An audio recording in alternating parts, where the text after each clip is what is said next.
Guys, we see the topic, we know the topic, the audience is gathered. They probably want to hear an engaging conversation on this particular topic, but they also want to meet you and they want to learn about your company and what you guys are up to. So, what I'd like to ask us to do as we start, let's just one at a time have a little bit of individual time where you share an introduction about yourself and about your company and how they're individually thinking about AI, friend or FOMO, and then we'll have a good, robust conversation. We've got 39 minutes left. Way if I see you down at the end there from fog hashing, how about we put you on the hot seat and let you go first? Would you give a brief introduction to yourself and what fog hashing is thinking about AI and friend or FOMO? Thank you. Thank you for having me here. My name is Paul. I'm from FogHashing. And now we have a second brand called Fog Computing, just for AI.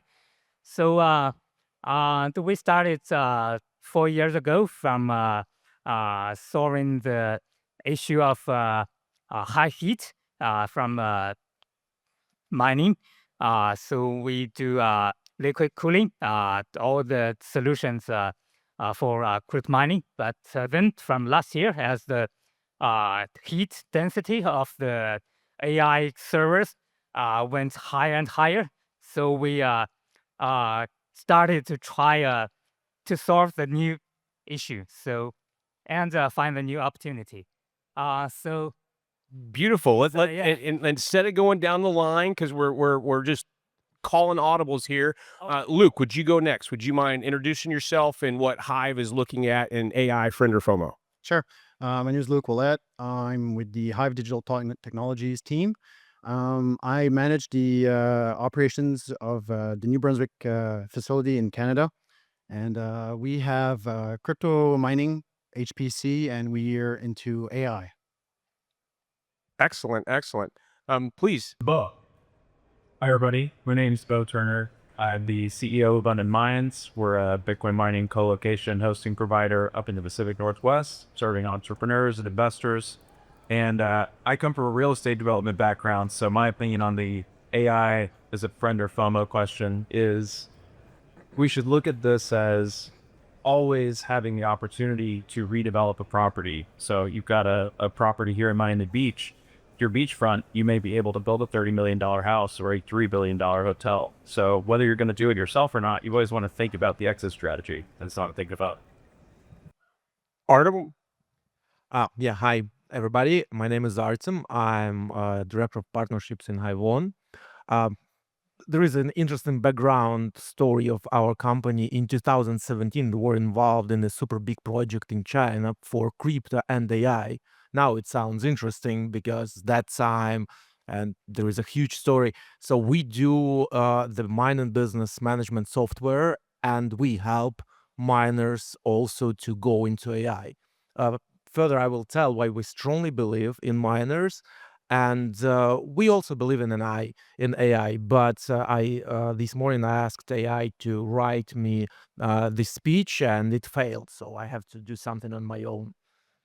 beautiful. And Chad, that leaves you. I hope that you guys follow me on LinkedIn. I try to add content. And yesterday I shared a post about how Chad's actually one of my biggest influences in Bitcoin mining. And when Chad speaks, the industry listens. So I'm really intrigued to hear what Chad is thinking about AI these days. Would you mind introducing yourself? Absolutely. Thank you very much. I'm Chad Harris. You know me in the Bitcoin world as Giga Chad. I've grown up and moved to Enterprise Chad. I'm here as a brand ambassador for Intelliflex and their newest product out on the market, which is an AI HPC rapid deployed data center. I am fully behind the advancement of technology and AI. And if you go all the way back to the very beginning of when, well before I ever came to Texas, we were thinking along those lines, and there's a case history behind that. And I think that it is the way of the future. But I also believe Bitcoin miners have an incredible challenge to overcome. Beautiful, beautiful. Beau, I'm going to kick the first question to you, but before I do, I'm going to set up a couple things. So since we're short on mics, that'll give you a chance to a chance to be ready. So for one, what I would hope for from this panel is that you guys are the experts. I'm here to hopefully facilitate the conversation.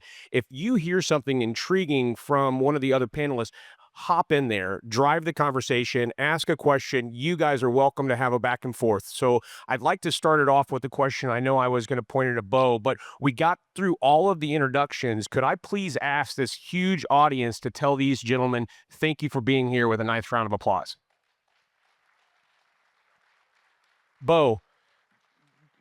Beau, I hope that I don't intend for us to all go down the line with the same question. I hope that we'll have a little bit of back and forth on this, but I want to.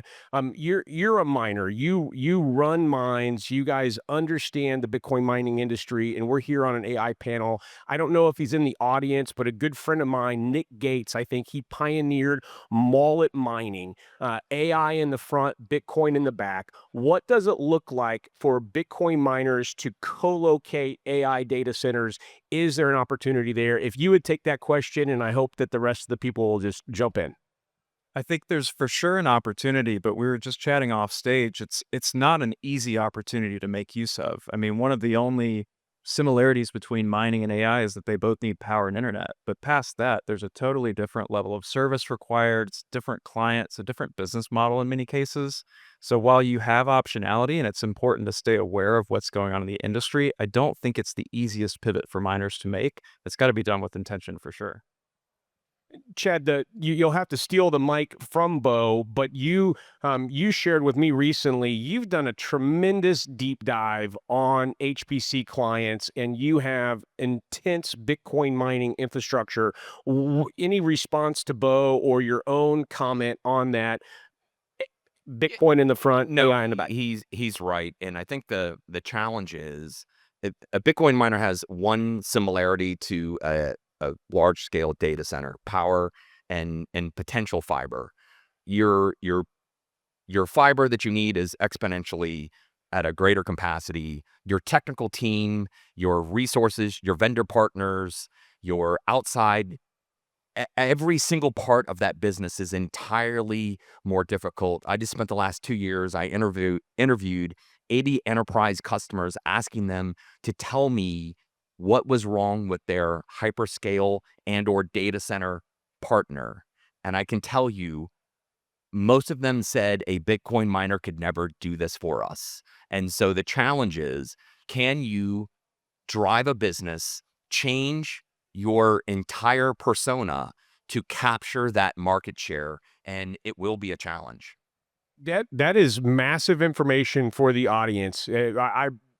As a Bitcoin miner, I know so many of us are trying to see if there's an opportunity in AI, HPC, and to hear Chad's deep dive, 80 HPC interviews, and they think Bitcoin miners can't make this transition. That is amazing information. Artem, you've got the mic. I'd love to ask you a question, and hopefully it facilitates more conversation. One of the plays that I see Bitcoin miners doing, especially the large pubcos, is an AI strategy brings capital in the door that Bitcoin mining doesn't. Do you have any perspective from capital, from raising, from valuation of a company? Any light you could shed there? Of course, thank you for this question. But I'd like also first to refer to Chad. We think first we agree totally that it's a huge challenge, but maybe suggest another view.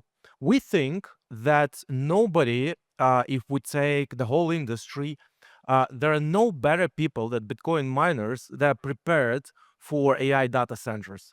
They used to run on a thin margin, making super efficient data centers. And if you take into account that you don't have to choose between Bitcoin mining, you can inject, but you have to evolve, then it brings you another revenue stream. Then you can do balancing. You have 3 revenue streams. And this is a huge demand, and this is a huge evolution. But we believe, like, let's take Lamborghini. They started with tractors. Now they're producing cars. There are like John Deere who don't produce cars. They're good in tractors. So you have to choose your path. And of course, while we're talking now about AI and in terms of capitalization, I think ordinary mining gives about like 3 to 5 million per megawatt in capitalization, and AI brings about 20 now. But we think that demand is growing up, and we believe in miners as people. We think that people that are here is the cornerstone of this future industry, because AI will need decentralized data centers, and there are no better people than us who can do that. You actually you make a great point, and one of the things that's happened over time is that Bitcoin miners are used to changing at every single segment. I agree with you 100%. If you think about the relationship between Enterprise Chad and Chuck at Intelliflex is the ability to change the form factor faster than any enterprise data center can do it. And I agree 100%. My stance is we as a group have to convince very, very structured enterprise customers that we can be that customer. And so then the last part is Bitcoin miners used to building at a speed and scale that no one has ever seen. The ability to deploy rapid deploy data centers at tier 3 N+1 anywhere in the world faster than they can open their eyes is the actual solution for them. Luke, I want to, for one, thank you, gentlemen, for that engaging back and forth. Let's make sure we have as much of that as possible. That is good for this audience to hear you experts engaging. Luke, I do want to come back to that capital question. You're publicly traded, if I've got my facts correct. Facing the public markets where you're able to access capital differently than a private company. My opinion is having an AI strategy drives capital investment. I know that you're an operator, you're not on the finance side, but can I first share my heart that Bitcoin mining doesn't happen without operators? So thank you for what you do in that massive capacity. But any input about capital allocation into Bitcoin mining from the AI balance sheet perspective? Yeah, I think that even though I'm just an operator, I believe that Just. even though, it's quite a challenge for building an AI facility and stuff like that. But being publicly traded, I feel it's good to have diversity in your portfolio for your company. So having AI, HPC, and crypto at the same company is really good. Even though the challenge can be really, really hard for AI, the manpower, from the ground up, building tier 3 facilities and stuff like that is it can be up to engineers to sorry. Yeah. It's a big challenge. Paul, can I get the mic back to you? Paul, I first met fog hashing in 2021 at CES. You guys came, we had a booth there. In fact, your business partner Will told me, frankly, he said, "Hey, we picked our booth so we could be next to you." You guys were leaders in a small immersion miner that could be attractive to a residential immersion. You've obviously grown from there and have lots of offerings. And maybe you addressed it some in the opening, but is fog hashing building any technology to serve the AI HPC? What's it look like on infrastructure? Yeah. First of all, I think so everyone believe AI will change our everyday life, change the productivity. So obviously, in long term, that is the trend. So we cannot miss that. As a startup company, we always find the most advanced technology to fulfill the requirements of emerging industries. So, and I do think there's different opportunities for different people. Like if you invest in the primary markets or secondary markets, your strategy will be very different. So it means, I mean, in the long-term perspective, or in short term, you have to select different strategy to invest. For the infrastructure layer, I think this year, I agree with what Chad said. You need to go fast. This year, the demand for compute power, AI compute, is huge and is growing. seems not to stop. I mean, all people are waiting for the commercialization of AI tokens, applications, inference. But currently, this year, the demand is still high. So even the stock price of NVIDIA went down sometime. Last week, I was in the GTC and came here from GTC. So I can feel the energy from every innovator of AI.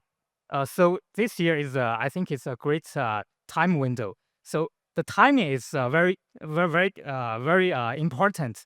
That we have to go fast. So that is the most advantage. I mean, what our we as a miner, crypto miner, has.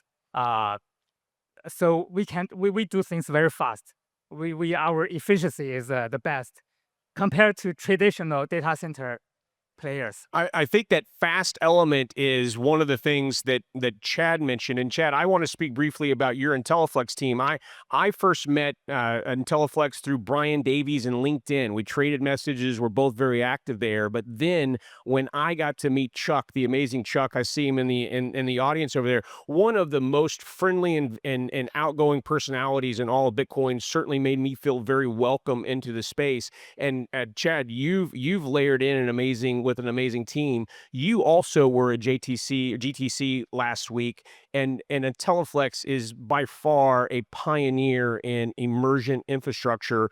Could you address, maybe the similar question when it looks at infrastructure for AI HPC? Is there anything going on that you can share? Any like insight from a manufacturer? Well, I think the basis of this, if you go backwards a year and you start thinking about how we started talking about the process of building rapid deployed data center, under a year deployment, tier 3 on a site, faster than anyone could even think about. And then the conversation about 20 minutes after Jensen made the announcement of the 600 kW racks, I had a NVIDIA person, a WWT person, and somebody from Supermicro walk up to me and say, "Hey, you said that over a year ago." And this is the basis of why Bitcoin mining has a great opportunity here. Chuck was building that type of infrastructure that it didn't matter what the form factor was, at a fast pace, at a higher quality that anyone's seen. And the difference is that that's the solution of the future. That's how you want to beat the AI market. You have to deliver a product that is superior to what they have. You have to have a team that is enterprise educated, and you have to have the on-the-ground people that literally can make it a showstopper every single day. That's the solution.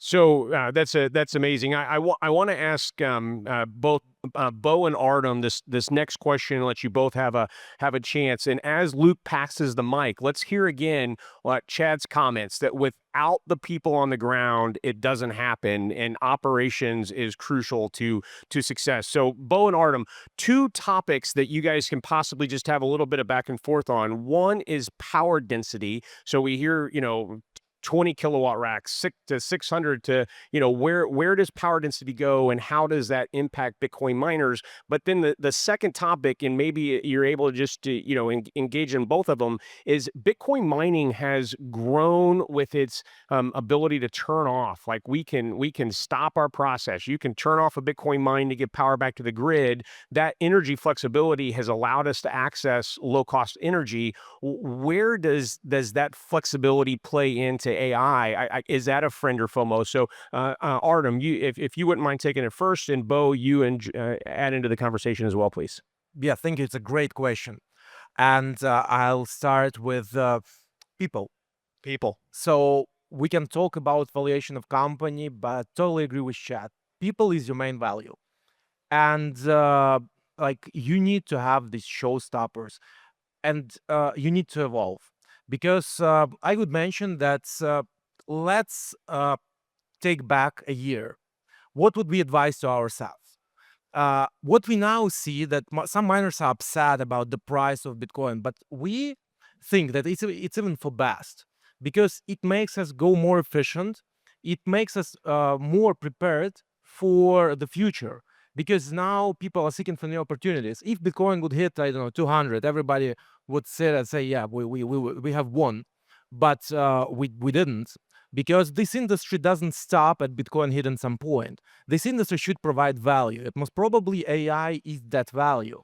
And now with this efficiency, with having an opportunity and ability to enroll data centers almost everywhere, like in the middle of how now miners can enroll a data center and mine some Bitcoin, with flexibility that also, we're originally from Europe, prices on electricity are super high and there are miners. Prices for electricity are like 27 cents. It's like absolutely unreasonable at first sight to mine, but people earn more on demand response. People do heating and have crypto as a premium. They invent new business models, and all these actually lies in terms of how you can adapt, and these like sense of how to evolve, how to change a business model, I think is the biggest strength. And it makes you more prepared to the future that is coming, because if we just take a look at how many AI computers are being made, being produced, being ordered, they all will be plugged in. If we're gonna see how fast different AI models are enrolling and announcing new features, new models, it's a huge battle. And there will be a need in infrastructure, and this is the gap. We can fill it, but of course you need to be prepared. I think I didn't answer your question, but I wanted to tell this. That is beautiful. Thank you for getting that in. Beau, you are welcome to not answer my question also. I'll go back to what Chad said earlier, where, we're competing for these enterprise clients in the AI space that have a very different standard than in the mining space. If you've got 98% uptime in the Bitcoin mining space, you're doing pretty well. If you've got 98% uptime in the high performance computing space, you've lost all your clients. There's no chance that you're going to be successful and sued.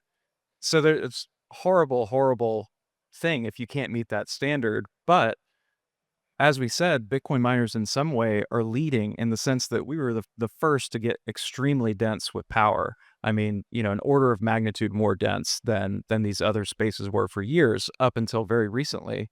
And so I think of it in the sense of a pioneer species. We're going out, we're preparing the soil, we're getting it ready for something to come in the future. It may not be to the standard that it's going to be if you've got to run these more heavy compute loads, but you can make use of a resource, make use of a business model while you're at 95, 98% uptime, while you can participate in these energy balancing programs.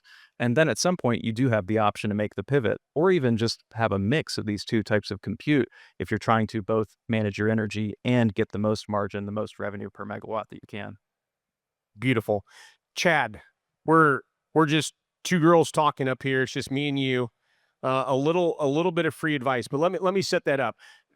There are a tremendous amount of service providers in this audience, but there are also a lot of Bitcoin miners, and I'm a Bitcoin miner.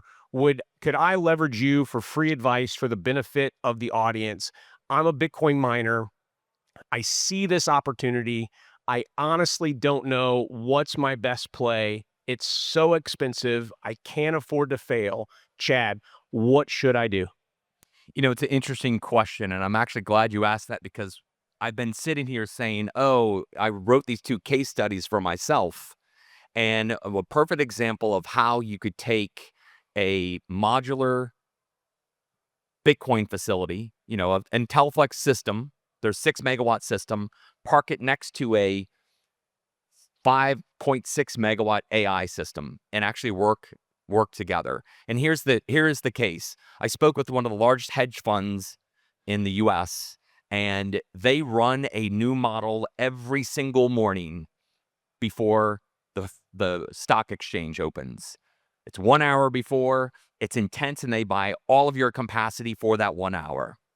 On the polar opposite end of the spectrum, I spoke with 3 different oil-related industry executives, and their seismic data, they run every night at midnight.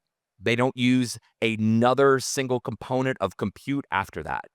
And so as I interviewed all these companies, the basis of what I came up with and then went to Chuck and said, "Hey, Chuck, we need to make a system that does the following." And the mad scientist went to work. And the scenario is you have to have a system that is multi-use. If it's got AI in it, if it's got compute in it, if it's got storage in it, if it's got replication storage in it, if it's got a network that can be plugged into at any time. So you have a client that you put on premise, you put a 1 megawatt AI center. He picks up the phone one day and says, "Hey, in 1 year, I need 3. Hey, next year, I need 5. Well, how a Bitcoin miner can react to that is you can do a few things. You can go build a system that you can drop in place, that you can change the form factor in the future when the customer needs it, and you can run it yourself as a Bitcoin mining facility. And I'm telling you, there are solutions. You just have to think about who your customer is and how you can engage with them. Who your customer is sounds like one of the best questions. That's something that we've asked internally is, hey, we're interested, but who's the customer? Luke, what I heard from Chad was yes.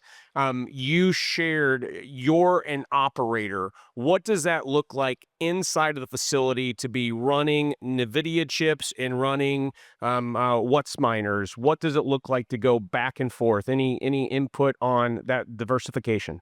I think as being a Bitcoin mining operator, it's very different than being HPC or being AI. The hardware is different. The knowledge on the staffing is different. So, um, security-wise too, you need a lot more security over HPC versus crypto mining. Crypto mining, it's fairly easy versus HPC.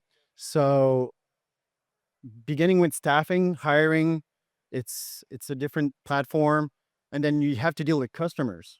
Crypto mining, you don't deal with customers. HPC and AI, you got to find the right platform, and then your pricing needs to be good. Versus crypto mining, you don't have any of that. It's a different ball game. Beautiful, beautiful. I love the lights come on. It's fun to see so many friends in the audience. Thank you, everyone, for being here. Exciting. Beau, we're nearing the end, and I want to set the audience up for that. Maybe a couple more questions, and then I want to give each of you a chance for maybe a couple minutes of final thoughts. Tell us more about what you're doing and your thoughts on this topic and where to find you, etc. But Beau, I asked Chad, give me that personal advice, and I asked him to speak to a Bitcoin miner. You're a Bitcoin miner. You're right next to him. What did you take away from that? What's your perspective about what should a Bitcoin miner do? They want to look at this. It's exactly what he said, where Bitcoin mining is the gap filler because you're trying to bootstrap the ability to use these loads very intensely for a very small portion of the day. If you've got this flexible load that you can fill in the gaps with, you've got a perfect tool to bootstrap building new facilities. Just the same way that Bitcoin miners help renewable energy developers and really any kind of energy developer get financing for their project, make the economics work from an ROI standpoint. I think the same is true from the standpoint of building these facilities for these compute loads that are very specialized, very low amount of time that they actually need to run, so that you've got something that's still making you revenue those other 22 hours of the day. Hmm. Revenue. I think it comes down to that money in the door and money out the door.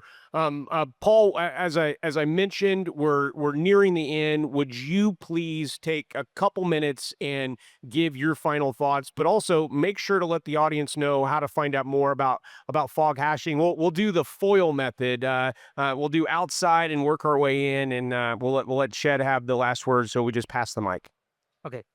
So I believe the biggest opportunity originally comes from the changing of the computing architecture. In the AI era, it's different from the past. So the architecture of the infrastructure, the data center, has to be changed, and the way to build the infrastructure has to be changed. So that is why our crypto miners will have the biggest opportunity to do something in the new era. I mean, you can have a hedging strategy either in the primary markets or in the secondary markets. But for the infrastructure layer, to build distributed data center, to build a fast deployable data center, to build different kinds of data centers other than the traditional data centers, the opportunity comes from the demand, the requirements for AI. The computation model is changing compared to previously the traditional way. I mean, yeah, because I'm a computer science. I was a computer science professor, so I did that from 20 years ago, 25 years ago. So I can see the biggest change of the world, of the computer science world. So we can't miss it. So let's do something together. So for caching and for computing, the new company, we focus on solving the issue and the gap between the miners and the data centers. We can provide the total solution and from consulting to execution to the solution and to the services for all the different crypto miners to go into the AI opportunity. Paul, I think once a computer science professor, always a computer science professor. Luke, would you share your final thoughts? If you can diversify your portfolio for your company and you have the capital to do it, I suggest you look into it right away. It's the time to get in either markets. The time is now. The time is now. Beau. I think if you jump in with both feet, not knowing what you're doing, you're making a huge mistake. And if you ignore this completely, you're making a much bigger mistake. That said, if you're just trying to stick with Bitcoin mining, Abundant Minds, happy to help you out. Full service Bitcoin mining company. And off to you, Chad. I think we're going over here. Artem, we actually have a few more minutes to have a little bit more context. The audience has gathered for this, so not just final thoughts on you and how to find you, etc. But any comments on AI, friend or foe that we left on the table, and then if you'd give your final thoughts as well. Well, don't be afraid of it. Remember your path through Bitcoin mining. You learned about it. Do the same thing here. Don't be afraid to evolve. And we also evolving. We started as a software company, as a business management software. Now we're helping our clients to evolve. We bring clients. Sometimes we become clients. So we can evolve together. We believe in the future. If we share it, let's do it together. Believe in the future.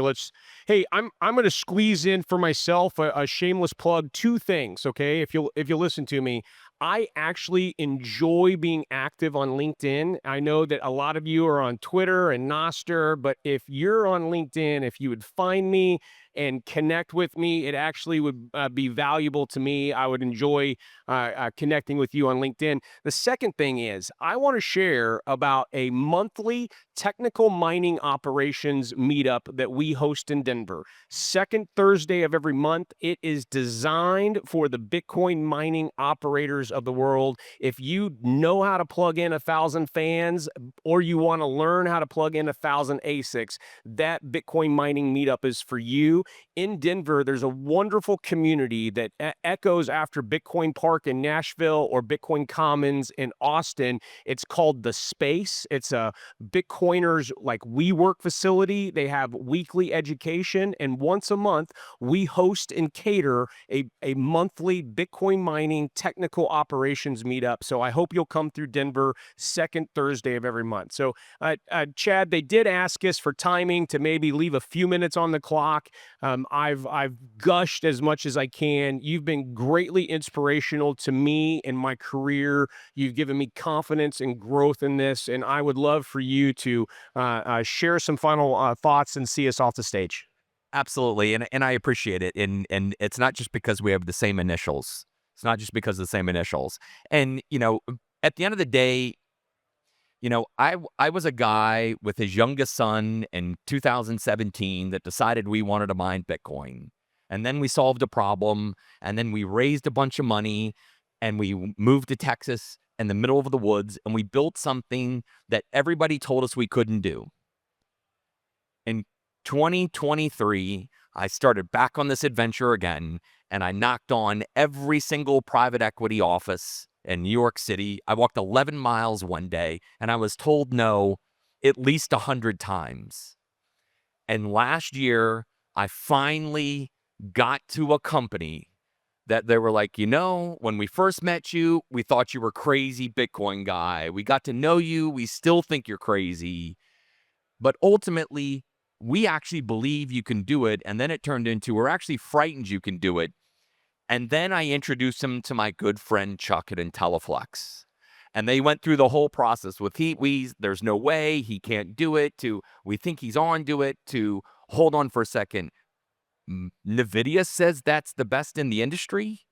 Hold on for a second. And the reason why I tell you this is there's not a person in this room that doesn't have the skill set to do exactly what I just told you. You just have to be okay with somebody telling you no 100 times. It's the 101st time that is the thing that makes it happen. And I can tell you, I live in a day by day, minute by minute moment, and I never look at what I have to accomplish. I look at what I've accomplished. And listen, if you really want some good stuff on me, just chat on TikTok. I'm telling you, that's a banging channel of mine. I'm going to, not yet, I'm going to ask for a round of applause. I see that the expo is open. Let me give you some words of guidance. The people here who have a booth, they want you to stop by. They don't want you to walk by and look and read the signs. Take the time and engage with the exhibitors. That'd be my plea to you. Could you please give the panel a round of applause?